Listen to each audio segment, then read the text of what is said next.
Hello, this is Eric Miskell with EMSNOW. My pleasure to speak this evening in my hometown of Texas, but morning in Hong Kong with Carl Hung, President and CEO of Season Group. Carl, it's been a long time, my friend. How are you?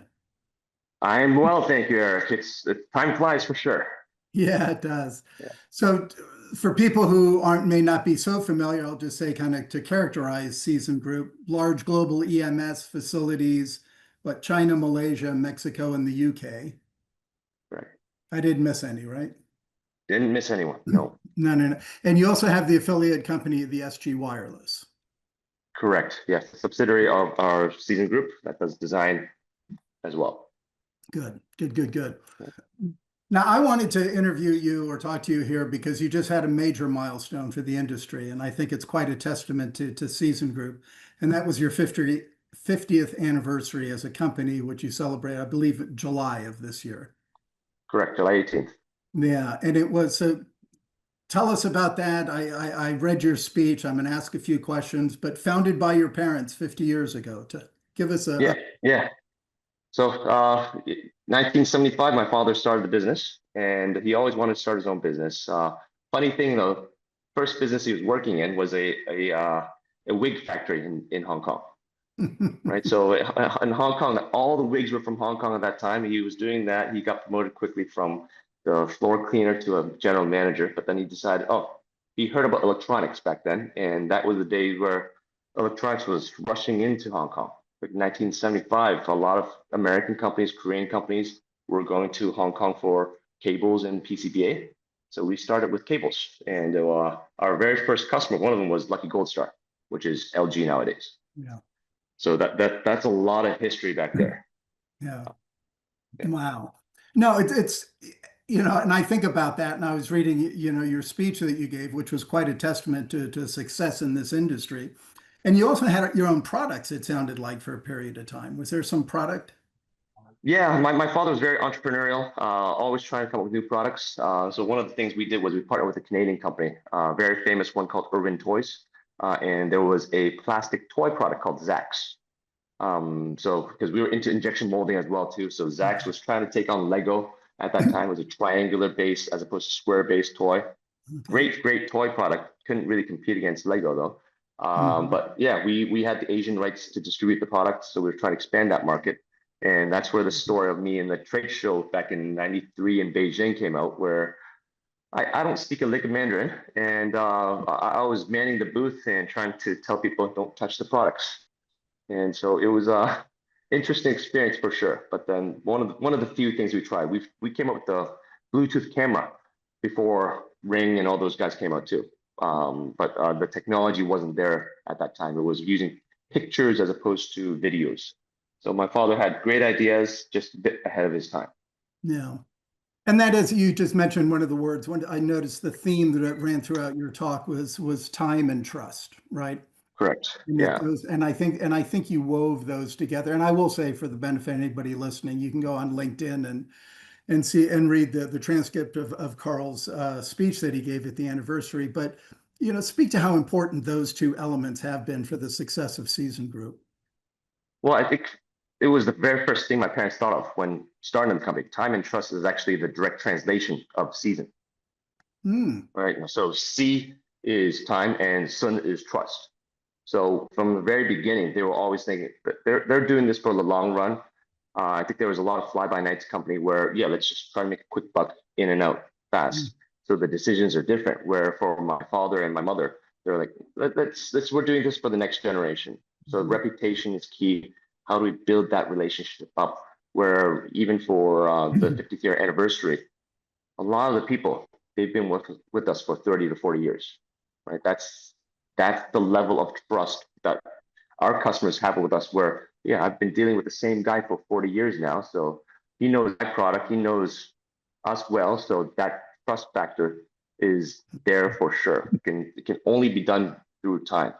So it's helped. A lot of our customers have been with us for a very, very significant amount of time.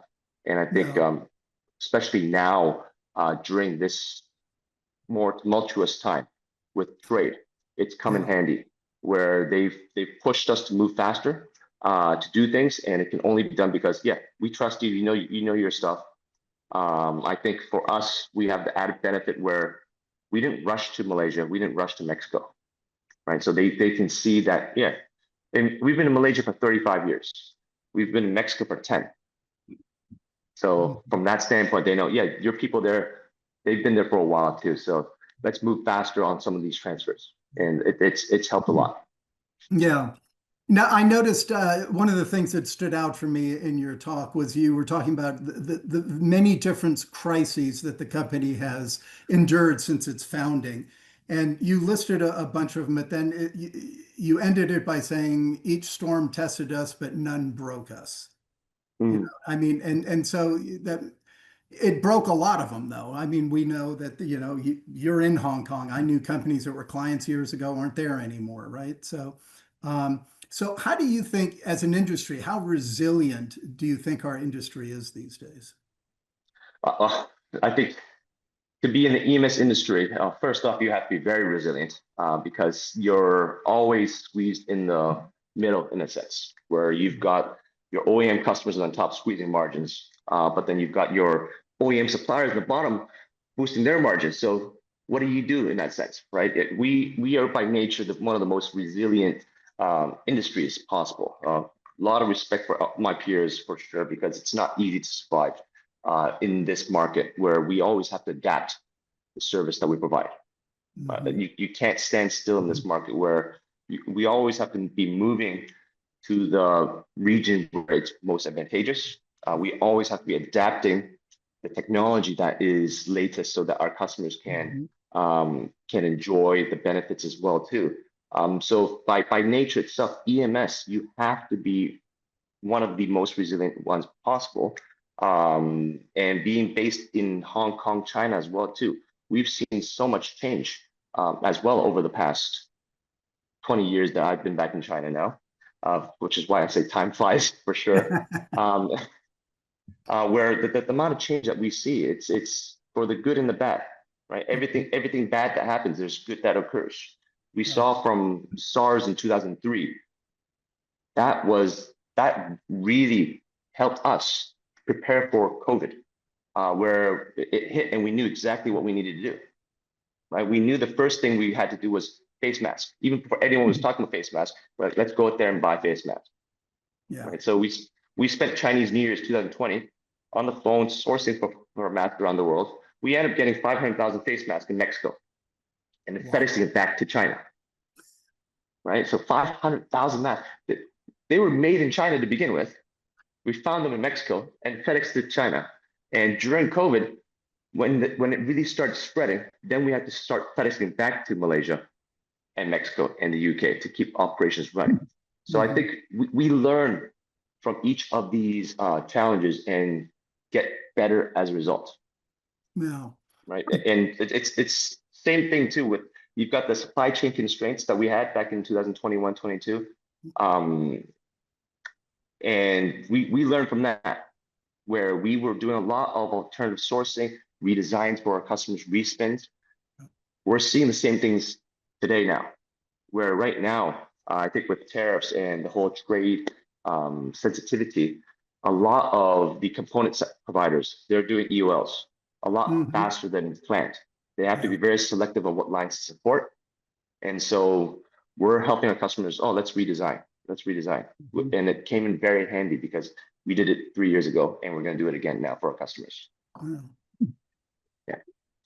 Build on that one because I was going to ask you about kind of the current state of global supply chains, and tariffs is the big disruptor as we know it right now. But you also, I spoke to companies in Eastern Europe, Central Eastern Europe, when I was there a couple months ago. Tariffs weren't an issue for them because they were shipping within Europe, right? It wasn't placed in Europe, fulfilled in Europe, stayed in Europe. Tariffs, no impact. Your business is quite different Yeah. because you also have the benefit and the challenge of having that global footprint. So speak to kind of the impact as you're seeing it having. It's very, very challenging in the sense that no longer are we bidding programs or talking programs just based on BOM pricing, right? We're now talking about country of origin. Is this from China? Is this from Taiwan? Is this from Korea? We have to know the origin for each component now. because it plays very heavily into the whole country of origin Yeah. designation as well too. Because even now you've got the tariffs kind of settled.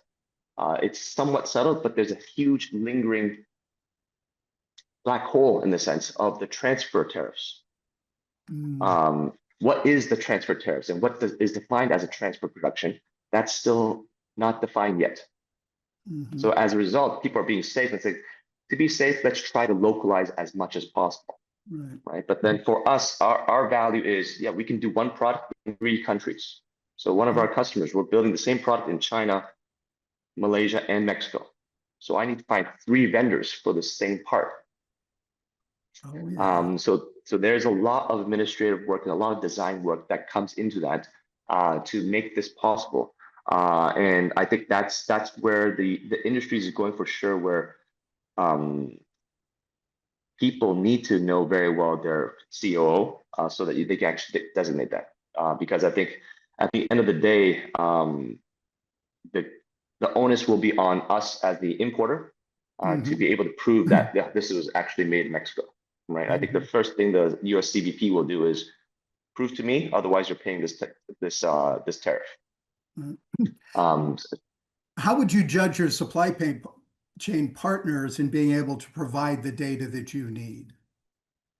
it there's the good and the bad, right? I think a lot of them are very, very transparent and very, very well structured, where they have the bonded warehouses in place to support us in region.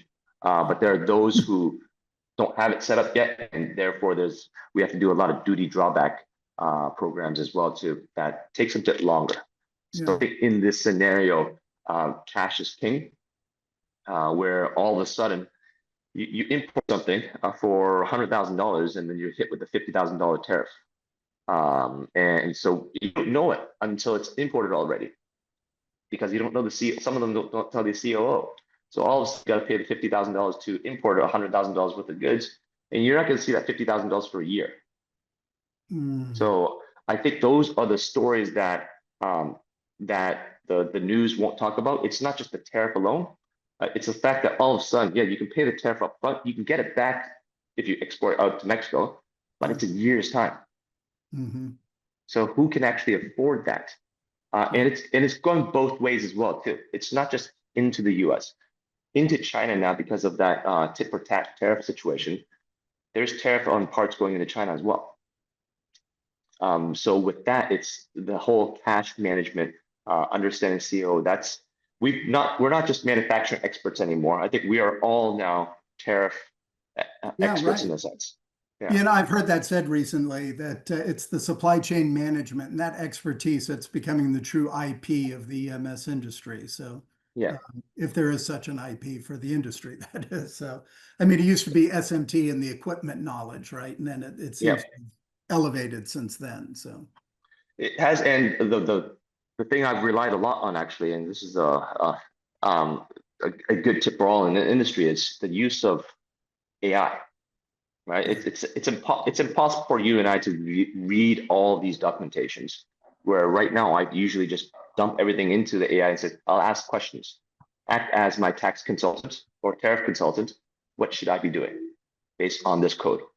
hmm, So that's helped us a lot. yeah. You know, it's interesting though with AI, there's also this whole plethora of solutions being shoved in the market. So it's really being able to, sift through it and find the ones that really add value for you. Yes, what's too many options becomes overloaded, right? So Yeah. for us, I'm the AI guinea pig in our company. So I try out all the different tools and tell people, oh, this is good, this is not good. The issue is there's a release every 3 months, so you have Yeah. to be always learning. Right. That's the challenge. Yeah. You know, it's interesting to me because I think this industry is challenged, but it's also, as you know, I'm a big fan of it. And it's, the resilience that I talked about, I think we have become more nimble, more reactive in those. But then also, to me, resilience means that you're planning and you're being proactive. You're not just being reactive, right? I mean, it really Yeah, takes a different mindset to be able to to sustain this. And as you said, the storms tested us but didn't break you, because I think there's a mindset within the successful companies that allows them to succeed no matter what's being thrown at them. Yeah. No, I think being so much success and failure at the same time, right? I think anyone can do well when the times are good, Yeah. but it's when times are challenging that's where real strength does come out. Yeah. And luckily for our team, they've seen a lot more than me.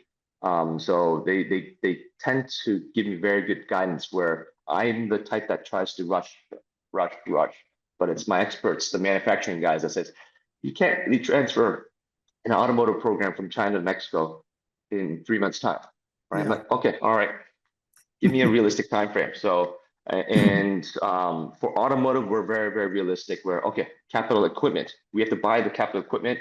That's 6 to 9 months to get the equipment. I got to validate, put on a boat. It's a year's time out. Okay, automotive, yeah, we'll set a year and a half as our target for transferring automotive programs if there's large capex involved. It's the other ones where the smart industrial products, the more simple final assembly products, that's when we're going to push. Those are the ones like, no, 3 months, we got to move it in 3 months' time, Oh. right? And that's the commitment that we give to our customers. Where okay, all right, they're seeing that what we've said, what we've committed, we're able to do, and so it's very, very helpful, especially with the way we're structured as well, where we're people have been with us for 40 years. And for example, my operations director for Asia, George, he's in charge of China and Malaysia. So it's been very helpful for him saying, oh, I'll just move from China to Malaysia, and everyone has to listen to him. There's no P&L disputes and fighting for revenue and such. It's his two sites. So it makes it very easy to move production. That's really what sets us apart from a lot of other companies where, the GMs of each site, they battle within their own company for the same business. We don't have that problem. So it makes transfers a whole lot smoother. Yeah. So, I'm just sitting here hearing you talk about the successes, having read about, clearly it's a success after 50 years. And I'm trying to think of those elements that are needed to be successful these days as an EMS company in the industry. What are those elements in your mind? Well, so in my speech, I mentioned, and this is very, very soft, I guess, it's not just the results that matters, and not just the journey, but it's those you traverse with, right? It's the team. The team, first and foremost, that we have ourselves, very, very critical, where I trust these guys with my life. And so for the decisions that they make, obviously sometimes they make the wrong decisions, but I think the intent that they all have, it's always for the betterment of the company. Where we've got people working very, very hard right now for the company, trying to transfer these programs without my pushing. They know, we have to do it because it's for the betterment of the customer. So they will work very hard for that. And I appreciate that. And that mentality from our internal team matters most. Our customers are really amazing customers as well, because we've known each other for so long. They know us, they call me up, WhatsApp me all the time, where they do what they say and we do what we say. There's no games to be played. We're real, true partners. And that's what really makes the whole EMS relationship work, where it's not two entities. We really operate as one. And without that relationship, it can't happen, because one thing I always tell people EMS is there's never any certainty, right? You talk about forecasts. Forecasts are never accurate. It's either too high or too low. They're never accurate. You plan for chaos. And how do you plan for it's the relationship that manages the chaos. So I think that the team itself is key. Adapting to the changes, being willing to adapt. Like, even though the people have been with us for 40 years, a lot of them would say, oh, I'm an old timer. I've done it this way all the time, right? We hear a lot about that. But our guys, they listen to my silly ideas all the time. I push them, and they're like, oh, okay, you're the boss. Let's do it. Let's try it, right? So we're going through a massive AI push right now. And they're all like, oh, wow, actually, this stuff is actually good for once, right? So they're all adapting to this AI work. So that willingness to adapt and listen to a crazy leader like me is very, very um, good at times when we're facing these challenges, I think. Yeah, no, no, no. I appreciate that. Those are excellent points because because I often wonder about how the customers are reacting during these tumultuous times. And what I consistently hear from good EMS is that those relationships remain open, honest, and very sticky. Yeah, open, honest, very sticky, and I think it's it's it's one. And I don't want to toot our own horn here, but it's the fact that it's a family business where, Mhm. as the owner, they know, in a sense, for the good or the bad, I can't be fired, right? I'm going down with the ship, Yeah. to say the least. So they know that I'm doing this for the betterment of season and all of them. Where I think for other companies where it's professional hiring positions itself too, it's a little bit different. Less skin in the game. So I think that sentiment for them is critical as well too. It puts us in a different spotlight. Okay. Now, I wanted to ask you one last thing before I let you go, and at the risk of sounding like I've been stalking you or anything, um, you do a lot on LinkedIn, and it intrigued me that your recent adventure on the Taekwondo mats there in Hong Kong. I mean, I got to say, I really admire the fact that you take this on. Obviously, it wasn't your first time, but I saw the picture. It was my first time. Your first competition, or you had trained before, though? I've trained for 9 months before. Oh, that's it. Okay. That's it. That's it. Been training for Oh, 9 months. Uh, yeah. I wanted to share for guys like us yeah. where we can do it. We can do it. Yeah. Because it was a funny scenario where I went to the tournament to support my kids last year, and then I saw another father who's older than me, but he fought, and that is really cool. I'm like, we're not too old for this stuff, Yeah. right? And so I started training after seeing him do it. Hmm. And for me, it was a complete David versus Goliath experience where the guy was 6'6". I'm 5'10", I and saw the, yeah. right? He's a black belt. I'm a yellow belt, Yeah. and he's an 18-year-old kid. I'm 41, right? So I was gonna think, okay, if I win this match, the saying, "Who's your daddy?" I'm like, if I say that, he's gonna say, "Oh, my dad's Bob." I'm like, "Oh, Bob's from my class." That would actually happen where I'm literally his father's age. Yeah. Oh So my. it was a fun experience for sure. Where I do hope that it accentuates the need for us to balance, in the sense where work is critical, our health is critical as well too. Yeah. And to me, what I took from it is continual growth and accepting challenges, right? Not shying Oh, away from, for you sure, know. right? I did it for my kids where I was worried about my kids being afraid of tournaments, so I'll do it Yeah. too. But they actually like, Dad, there's nothing to be worried. They were the one consoling me, settling me. I'm like, kids are a lot stronger than I was when I was growing up. So I'm Yeah. glad to see that for sure. But I think that whole tournament experience, it won't be the only one. I'll keep on doing it. I think it's a great thing where a family of four, we have lessons every Saturday together. So Oh, it's wow. our family time as well too.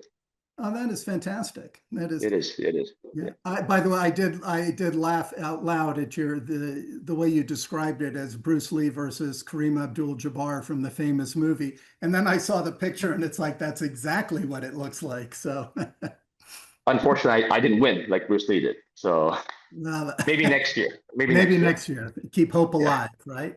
indeed. Listen, Carl, you've been very generous with your time. I've always appreciated you're a good voice in this industry. You lead a very reputable, good company. I think the work Thank you. you do and you have a very steady voice in this industry over the years that I've had the opportunity to speak with you. And I just want to thank you for that. And please keep up that good work. Thank you, Eric. Much appreciated. Okay. We'll talk Yeah. again soon, I hope. Yes, definitely. And next time I'm in Hong Kong, we're going to try to connect. We missed this last time, so. When do you plan your trips? That's when we Well, don't. I don't know. My first time back in 20 years or so that I was there. So it was opportunistic and I had very limited things. So unfortunately, Okay. you were at another facility, but Yeah, no, but because that direct flight now, I'll fly through to Dallas and I'll make sure I have a stop before going down to Macau. Please, if you ever do, I will host you, sir. Yeah, actually, much needed for sure. Good. Carl, appreciate you, sir. Thank you very much. Thank you very much, Eric. Have a good night. You Have a too. good trip to India too. Thank you. Appreciate it.